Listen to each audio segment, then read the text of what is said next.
Perkenalkan, nama saya Osvina Dinda Medita Anggraini. Saya akan menjelaskan pengertian dari ideologi, dogma, dan doktrin, serta contoh-contohnya. Yang pertama adalah ideologi.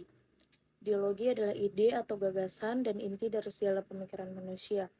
Ideologi dapat dianggap sebagai visi yang komprehensif, sebagai cara memandang segala sesuatu. Tujuan utama di balik ideologi adalah untuk menawarkan perubahan melalui proses pemikiran normatif.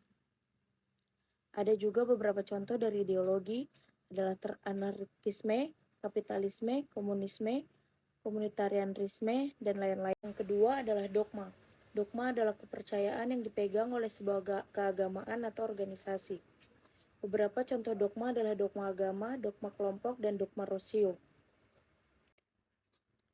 Yang pertama adalah dogma agama. Dogma agama adalah sistem keyakinan berdasar dan bersandar pada agama. Yang kedua, dogma kelompok. Dogma kelompok berdasarkan kaedah dan ketetapan asasi dari kelompok tersebut, atau majmuk manusia dengan visi dan misi seragam. Kelompok tersebut bisa bersifat religius, politik, sosial, dan lain-lain. Namun, dogma kelompok lebih mengacu pada racikan kelompoknya dibanding agama. Yang ketiga, dogma rasio.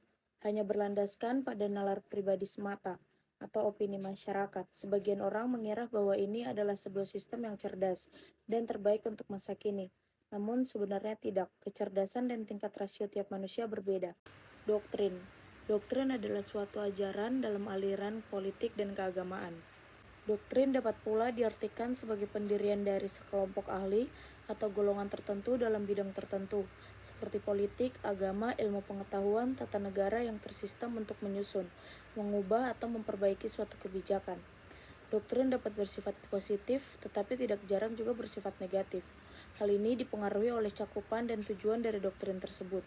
Umumnya, doktrin digunakan oleh sekelompok orang yang mencapai tujuan sekelompok tersebut tanpa mengindahkan kepentingan negara atau masyarakat. Salah satu contoh doktrin yang pernah ada di Indonesia adalah doktrin Islam liberal, yang menyerukan tentang kebebasan dengan 6 isu antara lain anti-teokrasisme, demokrasi, hak-hak perempuan, hak-hak non-muslim, kebebasan berpikir dan gagasan tentang kemajuan. Doktrin ini tidak hanya memecah persatuan umat Islam, karena pemikirannya yang tidak sepenuhnya sesuai dengan ajaran Islam, dan juga mengganggu stabilisasi nasional.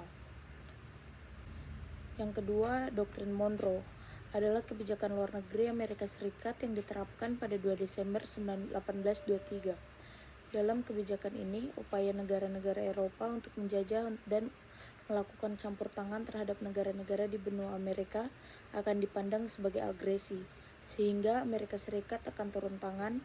Akan tetapi, Amerika Serikat tidak akan mengganggu jajahan Eropa yang sudah ada.